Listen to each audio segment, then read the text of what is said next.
संगत जीओ आओ फतेह दी सांझ पाइए। वाहिगुरू जी का खालसा वाहिगुरू जी की फतेह। सरदार सिमरजीत सिंह बैंस भाई जी मखू साहब ते सारियां शख्सियतां सारिਆਂ ਨੂੰ जी आया कहने आ। मैं गल असी रोज़ ही गल करते हैं, दिल दीयां गल्लां ही सांझियां करते हैं। सो दो चार गल्लां करनियां सी।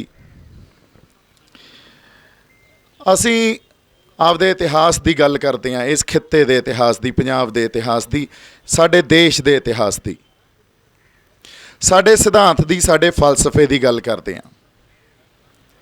तो जदों लड़ाइयां ते संघर्ष विढ़े जाते आ,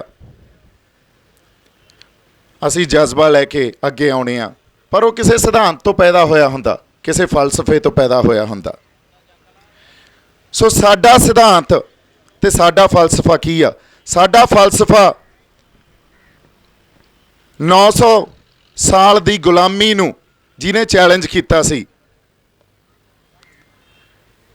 गुरु नानक साहब का फलसफा जिन्हां ने 900 साल की गुलामी नूं चैलेंज करके यह संदेश दिता सी भी साडे फैसले असी खुद करांगे, साडे फैसले ईरानी दुरानी या कोई अफगानिस्तानी नहीं करनगे, असी आप करांगे, इस खित्ते दे लोग करनगे। असी धार्मिक तौर ते, सभ्याचारक तौर ते, समाजिक तौर ते जिहड़े फैसले करांगे वो असी आप करांगे।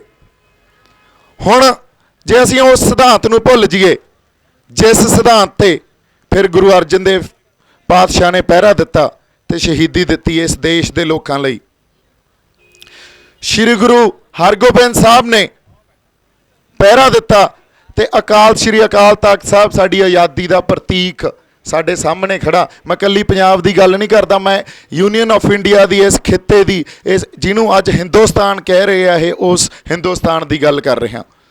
जे उत्थों के इतिहास नूं असी श्री गुरु तेग बहादुर जी की कुर्बानी ते उन्हां दी जिहड़ी उन्होंने हकूमत नाल टक्कर लई, उस इतिहास तो बिना कल्पांगे तो नहीं कल्पिया जा सकता, उस फलसफे तो बिना कल्पांगे तो नहीं कल्पिया जा सकता।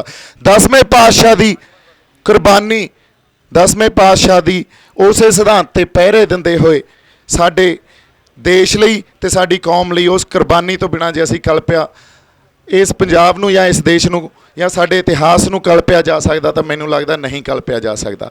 हुण जदों असी कोई संघर्ष लड़दे आ, जदों कोई लड़ाई विढ़दे आ, वो किसी ना किसी फलसफे ते खड़ी हुंदी आ। साडा इतिहास उस फलसफे तो ही निकलिया। साडा इतिहास किसी कम्यूनिस्ट फलसफे तो, किसी सोशलिस्ट फलसफे तो, किसी रशियन रेवोल्यूशन तो, किसी अमेरिकन फलसफे तो या अमेरिकन रेवोल्यूशन तो नहीं निकलिया। सो जदों अज असी लड़ाई लड़नी आ, ये तय करना भी साडा सिद्धांत की आ, साडा फलसफा की आ, साडा पहला फर्ज बन जाता। उदों पहली गल लड़ाई लड़ के इस दे खिलाफ रहे हैं, उस धिर के खिलाफ रहे हैं जिन्हां ने अज स्पष्ट रूप च प्रतख रूप च गल ऐलानती भी असी एक हिंदू राष्ट्र बना रहे हैं। फिर असी कित्थे जाइए? फिर बाकी दियां घट गिनतियां कित्थे जाण? फिर साडियां दस्तारां, असी खंडे बाटे दी पौल, साडा इतिहास, साडे तख्त, साडे गुरु साहिबानां दे फलसफे वो कित्थे जाण? फिर जिहड़ी कॉन्स्टिट्यूशन तुसीं सिरजी आ, डॉक्टर BR अंबेडकर की लिखी हुई कोट इत्थे साडे सामने आ, इहदे च लिखिया होया, if I find the constitution being misused I shall be the first one to burn it. First one to burn it, what does it mean? इहदा मतलब यह आ भी जे किते किसी ने कॉन्स्टिट्यूशन मिसयूज की तो मैं पहला बंदा होऊंगा जिहड़ा बर्न करूँगा। जे असी इस संविधान की, इस कॉन्स्टिट्यूशन की गल करते हैं तो जदों हिंदू राष्ट्र का सानू फलसफा दिंदे आ ये, वो तो ये स्पष्ट रूप च विरोध आ। फिर असी क्यों ना उस सिस्टम नू चैलेंज करिए? हुण जदों गुरु साहबान के सिद्धांत ते, गुरु नानक साहब के सिद्धांत ते, उन्हां दे फलसफे ते चलते हैं, उन्होंने रियायतां की मंग नहीं की सी, उन्होंने हकूमतां नूं ललकारिया सी, सिस्टम नूं ललकारिया सी। 10वें पातशाह ने, 9वें पातशाह ने, 10वें पातशाह ने हकूमतां नूं ललकारिया सी, सिस्टम नूं ललकारिया सी, वंगारिया सी। साडे तो गलती कित्थे होई? और उसे इतिहास ने सानू राज दिता सी, साडे च सॉवरनिटी दिती सी, सानू एक स्टेटहुड दिता सी, साडे च पातशाही दावा ਸਾਨੂੰ ਦਿੱਤਾ ਸੀ। ਪਰ ਗਲਤੀ ਕਿੱਥੇ ਹੋਈ? ਗਲਤੀ ਸਾਡੇ ਤੋਂ ਹੋਈ ਜਦੋਂ ਅਸੀਂ ਸੰਘਰਸ਼ ਵਿੱਢਦੇ ਹਾਂ, ਲੜਾਈਆਂ ਲੜਦੇ ਹਾਂ। ਅਸੀਂ ਹਕੂਮਤ ਨੂੰ ਜਾਂ ਸਿਸਟਮ ਨੂੰ ਨਹੀਂ ਲਲਕਾਰਦੇ, ਅਸੀਂ ਖੈਰਾਤਾਂ ਮੰਗਦੇ ਹਾਂ। ਅੱਜ ਵੀ ਜਦੋਂ 1960 'ਚ ਗ੍ਰੀਨ ਰੈਵੋਲੂਸ਼ਨ ਆਇਆ, ਤੁਸੀਂ ਉਸ ਵੇਲੇ ਦੇ ਐਡੀਟੋਰੀਅਲ ਪੜ੍ਹ ਕੇ ਦੇਖ ਲਓ, ਅਖਬਾਰਾਂ 'ਚ ਆਏ ਹੋਏ, ਸਪੈਸ਼ਲੀ ਪੰਜਾਬੀ ਟ੍ਰਿਬਿਊਨ 'ਚ, ਜਾਂ ਉਸ ਵੇਲੇ ਜਿਹੜੀਆਂ ਜਦੋਂ ਇੱਥੇ ਕੋਈ ਅਖਬਾਰਾਂ ਚੱਲਦੀਆਂ ਸੀ, ਉਹਦੇ 'ਚ ਇੰਟਲੈਕਚੁਅਲ, ਉਸ ਵੇਲੇ ਦੀ ਇੰਟਲੈਕਚੁਅਲ ਕਲਾਸ ਨੇ ਜਾਂ ਬੁੱਧੀਜੀਵੀਆਂ ਨੇ, ਜਾਂ ਜਿਹੜੇ ਪੰਜਾਬ ਦੇ ਨਾਲ ਲੋਕ, ਸਾਡੇ ਲੋਕ ਇਸ ਧਰਤੀ ਨਾਲ ਵਫਾਦਾਰੀ ਨਿਭਾਉਂਦੇ ਸੀ, ਉਹਨਾਂ ਨੇ ਪ੍ਰਤੱਖ ਰੂਪ 'ਚ ਇਹਦਾ ਵਿਰੋਧ ਕਰਕੇ ਇਹ ਲਿਖਿਆ ਸੀ ਵੀ ਇਸ ਗ੍ਰੀਨ ਰੈਵੋਲੂਸ਼ਨ ਦੇ ਨਾਲ ਇੱਥੋਂ ਇੰਟਲੈਕਚੁਅਲ ਕਲਾਸ ਚਲੀ ਜਾਊਗੀ, ਪ੍ਰਵਾਸ ਹੋਣ ਲੱਗ ਜੂਗਾ, ਤੇ ਪੰਜਾਬ ਆਪਦੇ ਫਲਸਫੇ ਤੋਂ, ਆਪਦੇ ਸਿਧਾਂਤਾਂ ਤੋਂ ਭਟਕ ਜੂਗਾ। ਪੰਜਾਬ ਦਾ ਵਾਤਾਵਰਨ, ਇਨਵਾਇਰਮੈਂਟਲ ਕ੍ਰਾਈਸਿਸ ਬਹੁਤ ਵੱਡਾ ਵੱਧ ਜੂਗਾ। ਇਹ ਜਿਹੜਾ 10, 25, 10, 20 ਜਾਂ 25 ਸਾਲਾਂ ਤੱਕ ਤਾਂ ਸਾਨੂੰ ਬਹੁਤ ਕੁਝ ਦੇਣਾ, ਪਰ ਉਦੋਂ ਬਾਅਦ ਇਹਦੇ ਜਦੋਂ ਅਗਲੇ ਕੌਨਸੀਕੁਐਂਸਿਸ ਜਾਂ ਸਿੱਟੇ ਸਾਹਮਣੇ ਆਉਣਗੇ, ਉਹ ਬਹੁਤ ਭਿਆਨਕ ਹੋਣਗੇ। ਅਸੀਂ ਉੱਥੇ ਹੀ ਖੜ੍ਹੇ ਹਾਂ। ਉਸ ਵੇਲੇ ਵੀ ਅਸੀਂ ਰਿਆਇਤਾਂ ਦੀ ਮੰਗ ਕਰਦੇ ਰਹੇ। ਇੱਕ ਪੀੜ੍ਹੀ ਕਿਸਾਨਾਂ ਦੀ ਖਤਮ ਹੋ ਗਈ, ਆਪਦੀ ਖੇਤੀ ਦੀਆਂ ਉਪਜਾਂ ਦੇ ਲਾਹੇਵੰਦ ਭਾਅ ਮੰਗਦੀ। ਅੱਧੀ ਕੁ ਸਦੀ ਪਹਿਲਾਂ ਕਿਸਾਨ ਜਥੇਬੰਦੀਆਂ ਦੇ ਆਗੂਆਂ ਨੇ ਕਿਸਾਨਾਂ ਦੇ ਹੱਕਾਂ ਜਾਂ ਉਹਨਾਂ ਦੇ ਸ਼ੋਸ਼ਣ ਦੇ ਲਈ ਆਵਾਜ਼ਾਂ ਬੁਲੰਦ ਕਰਨੀਆਂ ਸ਼ੁਰੂ ਕੀਤੀਆਂ, ਪਰ ਮੰਗਦੇ ਕੀ ਰਹੇ? ਰਿਆਇਤਾਂ ਤੇ ਖੈਰਾਤਾਂ। ਇਤਿਹਾਸ ਜਾਂ ਫਲਸਫਾ ਕੀ ਕਹਿੰਦਾ ਸਾਡਾ?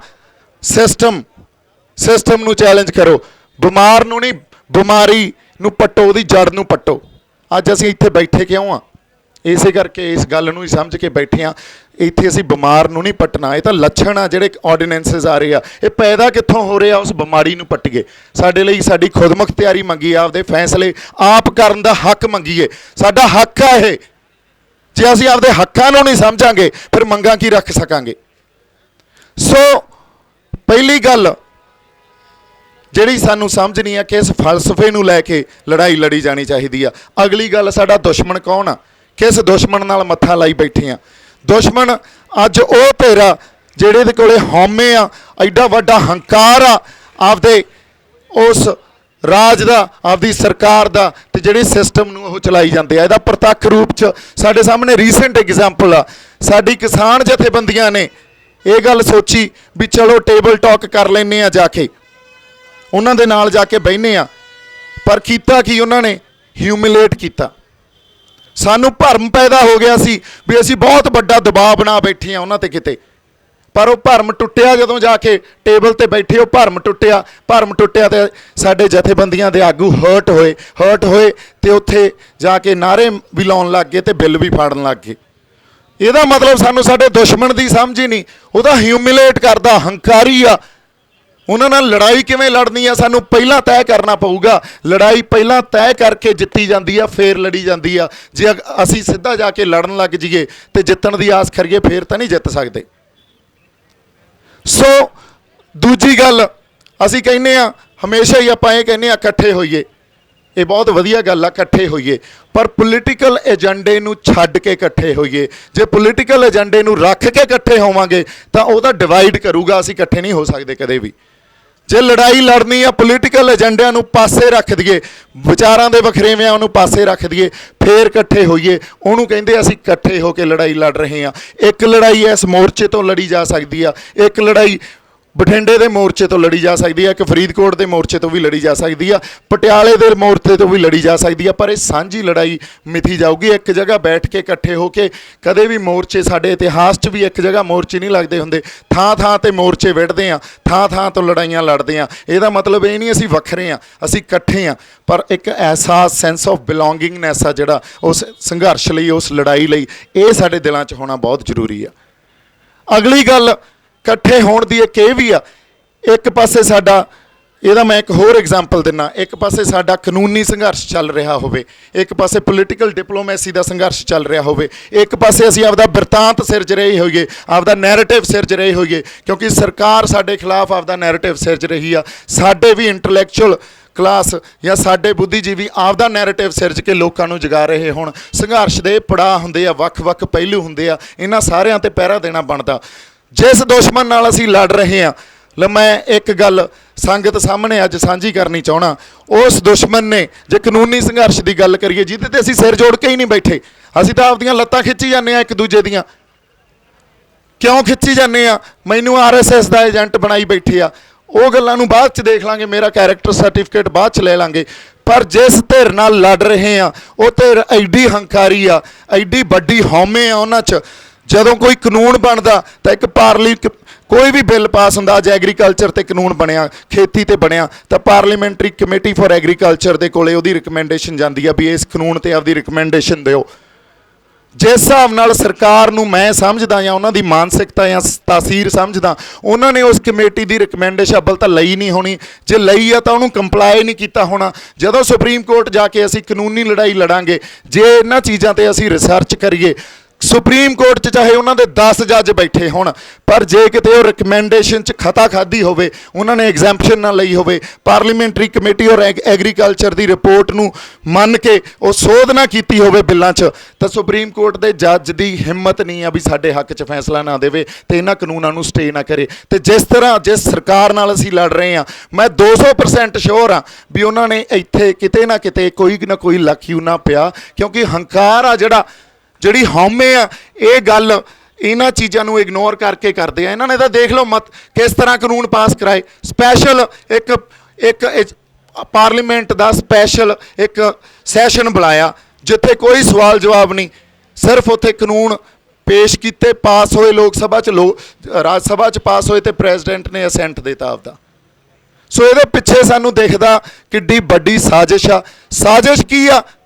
ਪੰਜਾਬ ਨੂੰ ਜਦੋਂ 1960 'ਚ ਜੇ ਗ੍ਰੀਨ ਰੈਵੋਲੂਸ਼ਨ ਆਇਆ ਸੀ, ਅੱਜ ਇਹ ਕਾਨੂੰਨ ਆਏ ਆ, ਵਿਚਾਰਧਾਰਾ ਇੱਕੋ ਹੀ ਆ ਵੀ ਇਹਨਾਂ ਦੇ ਫਲਸਫੇ ਨੂੰ ਅੱਜ ਤਾਂ ਸਪਸ਼ਟ ਰੂਪ 'ਚ ਸਾਡੇ ਸਾਹਮਣੇ ਕਰਤਾ। ਜਦੋਂ ਹਿੰਦੂ ਰਾਸ਼ਟਰ ਦੀ ਗੱਲ ਕਰਦੇ ਆ ਵੀ ਤੁਸੀਂ ਆਪਦੇ ਆਪ ਨੂੰ ਜੇ ਵੱਖਰੇ ਕਹੋਗੇ, ਆਪਦੇ ਆਪ ਨੂੰ ਜੇ ਵਿਲੱਖਣ ਕਹੋਗੇ, ਡਿਸਟਿੰਕਟ ਆਈਡੈਂਟੀਟੀ ਆਪਦੀ ਕਲੇਮ ਕਰੋਗੇ, ਆਪਦੀ ਸਟੇਟਹੁੱਡ ਕਲੇਮ ਕਰੋਗੇ, ਆਪਦੀ ਸੋਵਰਨਿਟੀ ਕਲੇਮ ਕਰੋਗੇ ਜਾਂ ਖੁਦਮੁਖਤਿਆਰੀ ਕਲੇਮ ਕਰੋਗੇ, ਤਾਂ ਫਿਰ ਇੱਥੇ ਤੁਹਾਨੂੰ ਰਹਿਣ ਦਾ ਕੋਈ ਹੱਕ ਨਹੀਂ। ਤੁਸੀਂ ਜਾਓ ਕੈਨੇਡਾ, ਅਮਰੀਕਾ, ਆਸਟ੍ਰੇਲੀਆ। ਪਰ ਇੱਕ ਗੱਲ ਪੰਜਾਬ ਸਮਝ ਲੈ, ਕੈਨੇਡਾ, ਅਮਰੀਕਾ, ਆਸਟ੍ਰੇਲੀਆ ਸਾਡੇ ਗਿਆਂ ਦੀ ਇੱਜ਼ਤ ਤਾਂ ਹੀ ਆ ਜੇ ਪਿੱਠ ਤੇ ਸਾਡੇ ਪੰਜਾਬ ਖੜਾ। ਤਾਂ ਜਿੱਦਾਂ ਇੱਥੋਂ ਪੱਟੇ ਗਏ, ਇੱਥੋਂ ਖੁਰ ਗਏ, ਸਭ ਕੁਝ ਖੁਰ ਜਾਣਾ, ਮੁੜ ਕੇ ਕਿਤੇ ਸਾਡੇ ਪੈਰ ਨਹੀਂ ਲੱਗਣੇ। ਸੋ ਜਦੋਂ ਅਸੀਂ ਇਹ ਕਹਿ ਰਹੇ ਹਾਂ ਵੀ ਪੰਜਾਬ ਆਪਦੀ ਹੋਂਦ ਦੀ ਲੜਾਈ ਲੜ ਰਿਹਾ, ਇਸ ਲਈ ਆਪਦੇ ਹੋਂਦ ਦੀ ਲੜਾਈ ਲੜ ਰਹੇ ਹਾਂ। ਸਾਡੀ ਧਰਤੀ ਨਾਲੋਂ ਸਾਨੂੰ ਤੋੜਿਆ ਜਾ ਰਿਹਾ, ਸਾਨੂੰ ਖੋਰਿਆ ਜਾ ਰਿਹਾ। ਸਾਡਾ ਇਤਿਹਾਸ, ਸਾਡੀ ਮਾਂ ਬੋਲੀ, ਸਾਡੇ ਪਾਣੀ, ਸਾਡਾ ਫਲਸਫੇ, ਗੁਰੂ ਨਾਨਕ ਸਾਹਿਬ ਦਾ ਸਿਧਾਂਤ, ਇਹ ਛੱਡ ਕੇ ਹੁਣ ਅਸੀਂ ਕਿੱਥੇ ਜਾਈਏ? ਫਿਰ ਸਾਡੇ ਪੱਲੇ ਕੀ ਰਹਿ ਜੂ? ਇਹੀ ਜਾਗਦੀਆਂ ਜ਼ਮੀਰਾਂ ਵਾਲੇ ਇੱਥੇ ਬੈਠੇ ਆ। ਮੈਨੂੰ ਮਾਣ ਆ ਤੁਹਾਡੇ ਤੇ ਵੀ ਤੁਸੀਂ ਇੱਥੇ ਆ ਕੇ ਇਸ ਲੜਾਈ 'ਚ ਸ਼ਮੂਲੀਅਤ ਵੀ ਦਿੱਤੀ ਆ, ਇਸ ਲੜਾਈ 'ਚ ਹੱਲਾਸ਼ੇਰੀ ਤੇ ਹੌਸਲਾ ਵੀ ਦਿੱਤਾ ਸਾਨੂੰ। ਪਰ ਇਹ ਮੋਰਚਾ ਜੇ ਅਸੀਂ ਇਹ ਕਹਿ ਦਈਏ ਵੀ ਕਿਸੇ ਇੱਕ ਜਾਣੇ ਇਕੱਲੇ ਦਾ ਜਾਂ ਮੈਂ ਇਸ ਮੋਰਚੇ ਦਾ ਮੋਢੀ ਹਾਂ, ਇਹ ਬਹੁਤ ਵੱਡਾ ਝੂਠ ਆ। ਇਹ ਸਾਡਾ ਮੋਰਚਾ, ਪੰਜਾਬ ਦਾ ਮੋਰਚਾ, ਪੰਜਾਬ ਦੇ ਵਾਰਸਾਂ ਦਾ ਮੋਰਚਾ। ਸੋ ਬਾਈ ਜੀ, ਤੁਸੀਂ ਆਏ ਹੋ, ਬਹੁਤ ਬਹੁਤ ਤੁਹਾਡਾ ਧੰਨਵਾਦ। ਮਖੂ ਸਾਹਿਬ, ਤੁਸੀਂ ਆਉਂਦੇ ਰਹਿੰਦੇ ਹੋ ਜੀ। ਇਹ ਬਹੁਤ ਵੱਡੀ ਹੱਲਾਸ਼ੇਰੀ ਆ, ਕਿਉਂਕਿ ਇਹੋ ਜਿਹੀਆਂ ਸ਼ਖਸੀਅਤਾਂ, ਇਹਨਾਂ ਨੂੰ ਲੋਕ ਸੁਣਦੇ ਵੀ ਆ, ਇਹਨਾਂ ਦੇ ਵਿਚਾਰਾਂ ਨੂੰ ਕੰਸੀਡਰ ਵੀ ਕਰਦੇ ਆ। ਔਰ ਗੱਲ ਜਦੋਂ ਇਹੋ ਜਿਹੀਆਂ ਸ਼ਖਸੀਅਤਾਂ ਆ ਕੇ ਕਰਦੀਆਂ, ਉਹਨਾਂ ਨੂੰ ਐਂ ਲੱਗਦਾ ਵੀ ਕਿਸੇ ਸਹੀ ਦਿਸ਼ਾ ਵੱਲ, ਕਿਸੇ ਸਹੀ ਸੇਧ ਵੱਲ ਅਸੀਂ ਜਾ ਰਹੇ ਹਾਂ। ਸੰਘਰਸ਼ ਲੜੇ ਜਾਂਦੇ ਆ, ਪਰ ਪਿੱਛੇ ਭਾਵਨਾ ਕੀ ਹੁੰਦੀ ਆ ਵੀ ਸੰਘਰਸ਼ ਜਿੱਤੇ ਜਾਣ। ਉਹ ਭਾਵਨਾ ਨੂੰ ਅਸੀਂ ਆਪਦੇ ਅੰਦਰੋਂ ਤਾਂ ਨਹੀਂ ਕਿਤੇ ਝੁਠਲਾ ਹੀ ਨਹੀਂ ਸਕਦੇ। ਸੋ ਸਾਡੀ ਵੀ ਭਾਵਨਾ ਇਹ ਆ ਵੀ ਸੰਘਰਸ਼ ਨੂੰ ਜਿੱਤੀਏ। ਸਾਡਾ ਰਾਹ ਦਸੇਰਾ ਕਰੋ, ਸਾਨੂੰ ਹੱਲਾਸ਼ੇਰੀ ਵੀ ਦਿਓ, ਸਾਨੂੰ ਹੌਸਲਾ ਵੀ ਦਿਓ। ਅਤੇ ਸੰਗਤ ਜਦੋਂ ਆ ਕੇ ਸਾਹਮਣੇ ਬੈਠੀ ਹੁੰਦੀ ਆ, ਅਤੇ ਉਸ ਵੇਲੇ ਤਾਂ ਜਦੋਂ ਫਿਰ ਅੰਦਰੋਂ ਜਿਹੜੇ ਫੁਰਨੇ ਆਉਂਦੇ ਆ ਜਾਂ ਗੱਲਾਂ ਨਿਕਲਦੀਆਂ, ਉਹ ਜਮਾਂ ਰੂਹਾਂ ਦੀਆਂ ਅੰਦਰ ਵਾਲੀਆਂ ਤਹਿਆਂ 'ਚੋਂ ਨਿਕਲਦੀਆਂ। ਮੇਰੇ ਵੱਲੋਂ ਬਹੁਤ ਸਾਰਾ ਪਿਆਰ ਅਤੇ ਸਤਿਕਾਰ। ਜਿਉਂਦੇ ਵਸਦੇ ਰਹੋ। ਸਤਿ ਸ਼੍ਰੀ ਅਕਾਲ। ਵਾਹਿਗੁਰੂ ਜੀ ਕਾ ਖਾਲਸਾ, ਵਾਹਿਗੁਰੂ ਜੀ ਕੀ ਫਤਿਹ।